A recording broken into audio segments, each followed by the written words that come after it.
નમસ્તે મિત્રો, આજે રાજકોટ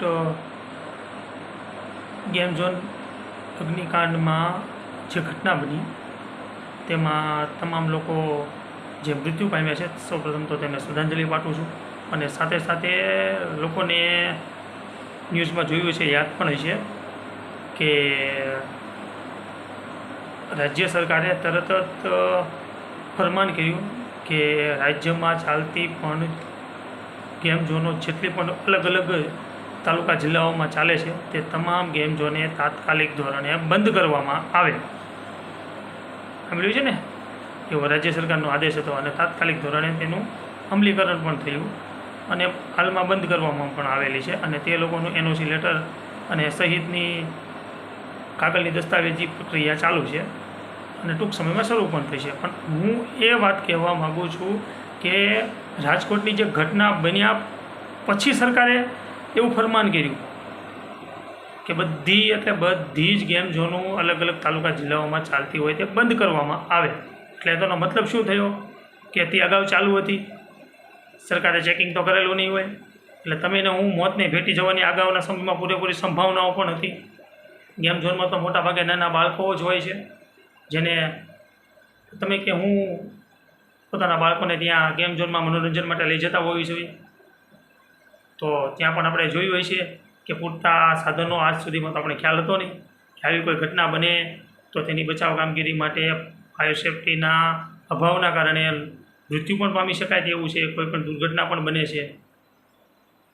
એક તો આપણે દાખલો જોયો જ છે પણ આપણે સમજવાનું એ છે કે સરકાર પૂરેપૂરી બેદરકારી રાખી રહી છે. પૂરેપૂરી બેદરકારી, હા હું બેદરકારી શબ્દ વાપરું છું. અગાઉ પણ આપણે જોયું તક્ષશિલા સુરતનો જે કાંડ બન્યો એમાં બેદરકારી જ હતી ને.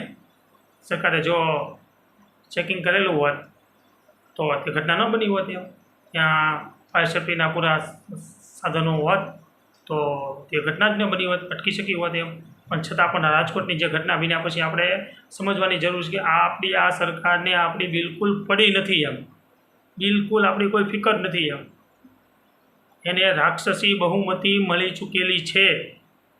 રાજ્ય સરકારને 156 સીટો મળેલી છે, એને શું ફેર પડી જાય છે અને એની પછી ભરતી મેળો ચાલુ છે. એમાં પણ અન્ય પક્ષકારોના લોકોને સામેલ કરી દીધા છે એને, એટલે એની પાસે રાક્ષસી બહુમતી છે. એટલે હું એવું નથી સમજતો કે હવે સરકારને કાંઈ જરૂર છે, બસ એ એની રીતે આનંદ કરે છે અને લોકોનો ભોગ લેવાય છે. અને આજની જે ઘટના કહું તમને, હું ભાવનગર શહેરનો રહેવાસી છું. ભાવનગરમાં the capital complex Adhewada top 3 cinema પાસેના શોપિંગને સીલ કરવામાં આવ્યો છે. કેમ કે ત્યાં ફાયર સેફ્ટીના પૂરા સાધનો હતા નહીં. એટલે એનો મતલબ શું થયો કે આજ સુધી તો આમનામ જ હતું. માની લો કે તે પહેલાં આજે સીલ મારવામાં આવ્યું છે, પણ ગઈકાલમાં જો ઘટના બની હોય તો ત્યાં પણ કોઈ પણ આવી જ દુર્ઘટના બનવાની શક્યતાઓ હતી અને સાથે સાથે ભાવનગરમાં ડાયમંડ ઉદ્યોગનું હબ કહેવાતું માધવ રત્ન, બસ મને પણ ન્યૂઝમાં જાણવા મળ્યું છે, તેમાં પણ ફાયર સેફ્ટીના પૂરા સાધનો નથી. તો સરકાર શું તે કોઈ દુર્ઘટનાની રાહ જોઈ રહી છે? આવું બધું મને ન્યૂઝમાં જ જાણવા મળે છે અને એ જ હું આપણી સાથે શેર કરું છું કે સરકાર આપણા વિશે વિચારતી નથી. કદાચ ન્યૂઝ મીડિયાની કાંઈ બોલવાની તે લોકોની મર્યાદા હોઈ શકે છે, જોકે મર્યાદા તો ન હોવી જોઈએ.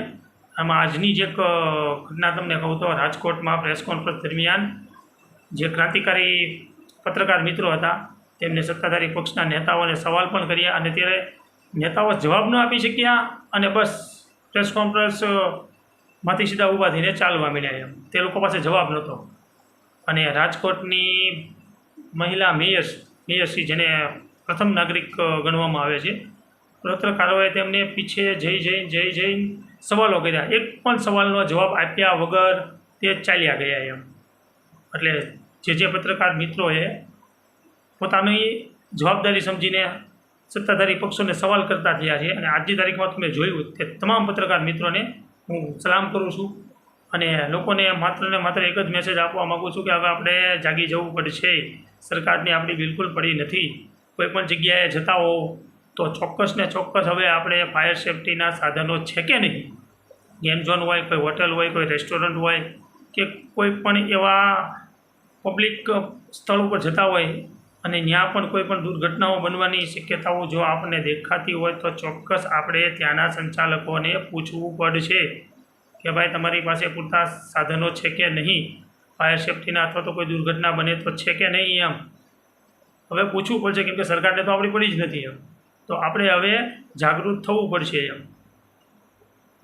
થશો ને તો હવે બોલશે ગુજરાત અને જાગૃત થશે ગુજરાત.